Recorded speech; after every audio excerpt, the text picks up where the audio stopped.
It's official. Vice President Joe Biden is out, at least for now. And after toying with the nation and mostly with political pundits, the vice president finally announcing he will not run for president.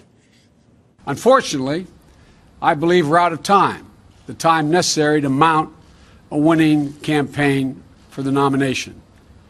But while I will not be a candidate, I will not be silent.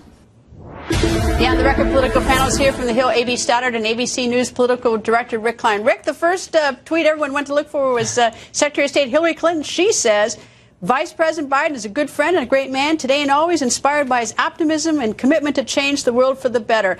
Dash H, meaning Hillary. And what's not written is like Yahoo. Yeah, yay, finally. Obviously, this is a case where the personal and the political just didn't align properly for the vice president. You're left with this impression of him wanting to do this, of striving to do this, and looking for the opportunity. He just couldn't bring himself there.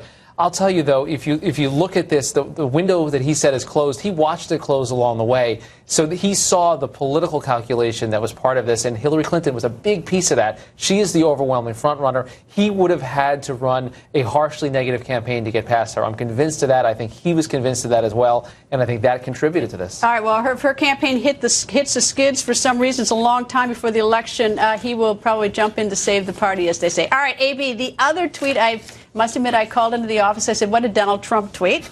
And here's what Donald Trump tweeted. I think Joe Biden made a correct decision for him and his family. Personally, I'd rather run against Hillary because her record is so bad. Right. I knew instantly when the shocking news, I was actually shocked by this. I thought that he sounded in the last 3 days like he was definitely running. But I knew that Donald Trump would be relieved because he doesn't feel so strong up against Biden in the general election matchups, but he does against Hillary. And that's not good news for Democrats. But it's interesting. Biden would have been a more authentic, more honest, and sometimes more outrageous Democratic nominee to deal with for Donald Trump than Hillary Clinton. Rick, how's this been in the calculus of the GOP? Do any of the GOP candidates, do they care? I mean, does it help them or hurt them if Biden's in? I think they would have preferred to see her sweated in the Democratic primary. All of the oxygen is now out of that. And clearly, Bernie Sanders is still there. There's other candidates. But if this was mano a mano, Hillary and Biden, two titans of the party, how does President Obama react? The party ripping itself to shreds over the next couple of months. I have to think that's a preferable outcome for Republicans. As it is, she lost the person that would have been her most formidable challenger. And he did. Vice President Biden did some sort of sneaky jabs, I thought, today. Yeah, I think today it was very clear. Obviously, he didn't endorse her, mention her name, mention the party.